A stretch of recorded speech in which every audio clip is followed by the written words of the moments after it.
द्वितीय क्षेत्र। द्वितीय क्षेत्र बच्चों, प्राथमिक क्षेत्र के बाद हम द्वितीय क्षेत्र के बारे में चर्चा करेंगे। यह क्षेत्र को हम औद्योगिक क्षेत्र के नाम से भी जानते हैं। द्वितीय क्षेत्र के अंतर्गत विनिर्माण किया जाता है, यानी प्राथमिक क्षेत्र से जो भी हमें रॉ मटेरियल या कच्चा माल मिलता है उसका इस्तेमाल करके हम नए प्रोडक्ट्स बनाते हैं। फॉर एग्जाम्पल, कपास की खेती जो है वो प्राथमिक क्षेत्र का अंग है, लेकिन जब कपास की खेती का या कपास का इस्तेमाल करने के बाद उससे कपड़ा बनाया जाता है, धागा बनाया जाता है, फिर कपड़ा बनाया जाता है, तो ये कार्य हम इंडस्ट्रियल सेक्टर में करते हैं, जिसे टेक्सटाइल इंडस्ट्री कहते हैं। तो टेक्सटाइल इंडस्ट्री द्वितीय क्षेत्र का ही एक अंग हुआ। एक दूसरा एग्जाम्पल लेते हैं हम, चीनी का प्रोडक्शन द्वितीय क्षेत्र में होता है, लेकिन इसके लिए कच्चा माल या रॉ मटेरियल हमें कहाँ से मिलता है? प्राथमिक क्षेत्र से। तो हमने क्या देखा इस प्रोसेस में कि जो भी रॉ मटेरियल है वो द्वितीय क्षेत्र का रॉ मटेरियल हमें कहाँ से मिल रहा है? प्राथमिक क्षेत्र से। ठीक है, तो द्वितीय क्षेत्र को हम विनिर्माण क्षेत्र या औद्योगिक क्षेत्र के नाम से भी जानते हैं। इसमें हम प्राकृतिक उत्पादों से नवीन प्रोडक्ट्स या नवीन वस्तुओं का उत्पादन करते हैं। अब इसके अंतर्गत हम क्या क्या एग्जाम्पल्स ले सकते हैं, जैसे कि आपका विद्युत का जो प्रोडक्शन होता है, बिजली का, वो भी हम इंडस्ट्रियल सेक्टर में लेते हैं। बिजली का प्रोडक्शन भी इंडस्ट्रियल सेक्टर के अंतर्गत ही होता है। जैसे कि इसमें तापीय ऊर्जा का इस्तेमाल करते हैं हम। हाइड्रो, पानी को बहुत ऊंचाई से गिराया जाता है डैम्स के माध्यम से, तो बिजली का उत्पादन होता है। तो बिजली का उत्पादन की प्रक्रिया को हम किस में रखते हैं? सेकेंडरी सेक्टर या द्वितीय क्षेत्र के अंतर्गत रखते हैं। गैस बनाना, ये भी हम द्वितीय क्षेत्र के अंतर्गत लेते हैं। इसके अलावा छोटे बड़े हर तरह के उद्योग इस क्षेत्र में आते हैं। तो उद्योगों को हम कुटीर उद्योगों के नाम से जानते हैं, लघु उद्योग, मध्यम उद्योग, वृहद उद्योग। अब कुटीर उद्योग या कॉटेज इंडस्ट्रीज़ क्या होती हैं?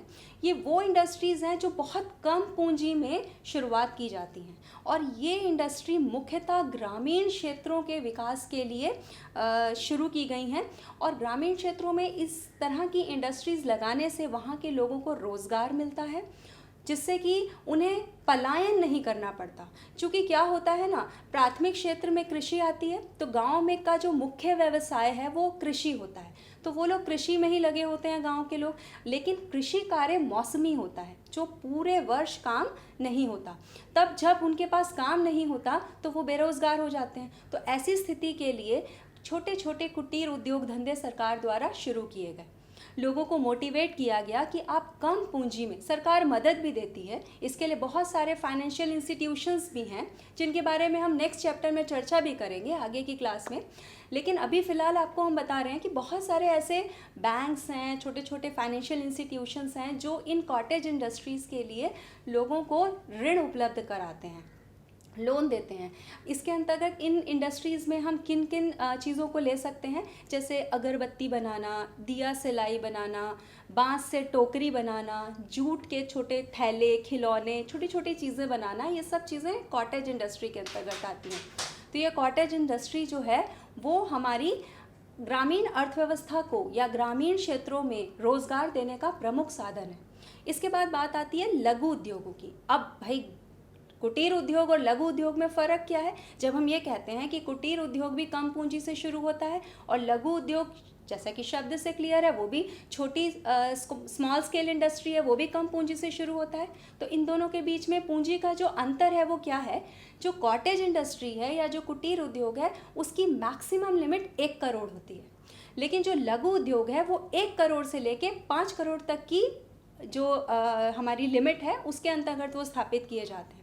लघु उद्योगों को भी बढ़ावा देने के लिए सरकार बहुत सारे काम कर रही है, नई नई स्कीम्स बना रही है। अभी तो मेक इन इंडिया के अंदर बहुत सारे स्टार्टअप्स प्रोग्राम्स गवर्नमेंट लेके आई है, मोदी गवर्नमेंट, जिसने कि लोगों को मोटिवेट किया जा रहा है कि आप कुछ नया इनोवेटिव आइडिया लेकर आओ, आप उसको शुरू करो, उसके लिए आपको फाइनेंशियल हेल्प दी जाएगी, सब्सिडीज़ दी जाएंगी।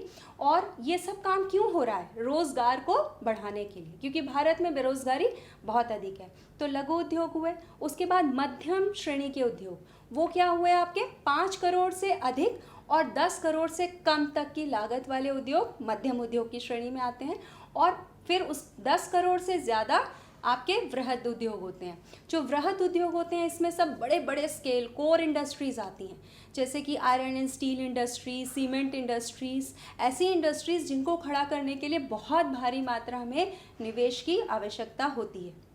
तृतीय क्षेत्र, जिसे हम टर्शरी सेक्टर या सेवा क्षेत्र के नाम से भी जानते हैं, प्राथमिक और द्वितीय क्षेत्रों की उत्पादन क्षमता को बढ़ाने के लिए और उन्हें सुविधाएं देने के लिए तृतीय क्षेत्र का विकास हुआ। यह सेवा क्षेत्र के नाम से भी जाना जाता है। जैसा कि नाम से ही क्लियर है, सेवा, सेवा अर्थात सर्विसेज देना। तो इसमें किस प्रकार की सर्विसेज आती हैं जिससे कि प्राथमिक और द्वितीय क्षेत्र दोनों आपस में समन्वय के साथ, कोऑर्डिनेशन के साथ काम कर सकें। तो उन सेवाओं में सबसे पहले हम रखते हैं बैंकिंग को। कोई भी आर्थिक क्रिया करने के लिए, चाहे वो प्राथमिक क्षेत्र की हो या द्वितीय क्षेत्र की, यानी कि चाहे वो कृषि से संबंधित हो, चाहे वो उद्योगों से संबंधित हो, हमें फाइनेंस या वित्त की आवश्यकता पड़ती है और ये वित्त पोषण करने का काम हमारा बैंकिंग सेक्टर करता है। तो बैंकिंग सेक्टर सेवा क्षेत्र का एक प्रमुख अंग है। इसके अलावा परिवहन या ट्रांसपोर्टेशन की बात हम करते हैं। प्रोडक्शन होने के बाद माल को वेयर हाउसेस से मंडियों तक पहुंचाना, वहां से मार्केट तक पहुंचाना और फिर अंतिम उपभोक्ताओं तक पहुंचाना, ये काम करने का काम परिवहन सेक्टर या परिवहन क्षेत्र करता है। तो परिवहन क्षेत्र को भी हम सेवा क्षेत्र का एक अभिन्न अंग मानते हैं। संचार, कम्युनिकेशन, कोई भी कॉन्वर्सेशन या एक्टिविटीज़ जो इकोनॉमिक एक्टिविटीज़ हैं उनकी डीलिंग किसके माध्यम से होती है? संचार के माध्यम से। अभियांत्रिकी यानी इंजीनियरिंग, बड़े बड़े इक्विपमेंट्स की ज़रूरत पड़ती है हमें, उनको चलाने के लिए, उनको स्टार्ट करने के लिए, उन्हें ऑपरेट करने के लिए, ये सब सर्विसेज देने का काम भी सेवा क्षेत्र करता है। बीमा, बीमा क्या है? असुरक्षा से बचाता है।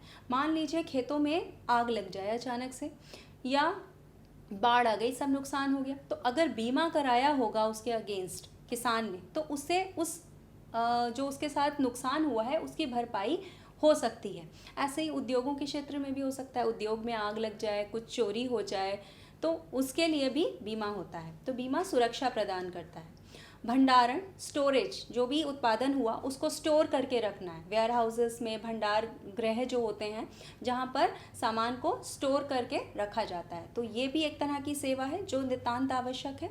व्यापार, ट्रेडिंग, माल बनने के बाद माल को बेचना भी इम्पॉर्टेंट है, मार्केटिंग करना भी इम्पॉर्टेंट है। प्रोडक्शन हो जाना पर्याप्त नहीं है, उसको बेचना भी इम्पॉर्टेंट है, तभी ना बेचने के बाद ही आपके पास में पैसा वापस आता है। जो उत्पादन होता है उसमें लागत लगती है, तो उस लागत को वापस वसूलने का जो प्रक्रिया है वो मार्केटिंग है। इसके अलावा बहुत सारी अन्य जुड़ी हुई और भी सेवाएं हैं, जैसे कि होटल्स हैं, टूरिज्म है, ये सारे के सारे क्षेत्र आपके तृतीय क्षेत्र में आते हैं, जो कि प्राथमिक और द्वितीय क्षेत्र दोनों को सुविधाएं प्रदान करते हैं और उसकी उत्पादकता को बढ़ाते हैं। व्यक्तियों की कार्य करने की दशाओं के आधार पर भी हम दो क्षेत्रों में बांटते हैं अर्थव्यवस्था को, और वो दो क्षेत्र हैं संगठित क्षेत्र और असंगठित क्षेत्र, ऑर्गेनाइज सेक्टर और अनऑर्गेनाइज सेक्टर। तो सबसे पहले हम बात करते हैं संगठित क्षेत्र की। ये होता क्या है?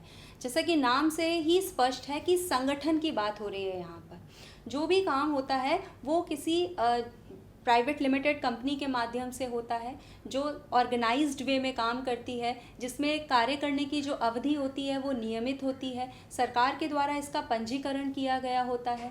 इसमें जो भी काम करते हैं व्यक्ति, उनको भविष्य निधि की सुविधा दी जाती है, सवेतन छुट्टी दी जाती है। इसके अलावा बहुत सारी सामाजिक सुरक्षाएं भी इनको प्रदान की जाती हैं। इस क्षेत्र को हम संगठित क्षेत्र कहते हैं। जैसे प्राइवेट लिमिटेड कंपनीज़ हैं, बहुत सारी बड़े बड़े शॉपिंग मॉल्स हैं, यहाँ पर काम करने वाले लोग। और दूसरी तरफ आता है असंगठित क्षेत्र। वह क्षेत्र क्या होता है? जो कि नाम से ही स्पष्ट है, असंगठित होता है। इसमें कार्य करने की जो घंटे होते हैं वो भी स्पष्ट बताया नहीं जाता है, बहुत शोषण किया जाता है कार्य करने वालों के साथ में, असुरक्षित रोज़गार होता है, भविष्य निधि की कोई सुविधा नहीं दी जाती है, छुट्टी की कोई व्यवस्था नहीं होती है, छुट्टी लेने पर वेतन काट लिया जाता है, और इन लोगों का यूनियन भी नहीं होता है। तो ये क्षेत्र, असंगठित क्षेत्र में काम करने वाले जो व्यक्ति होते हैं, उनका बहुत अधिक आर्थिक शोषण कर पाते हैं इनके मालिक।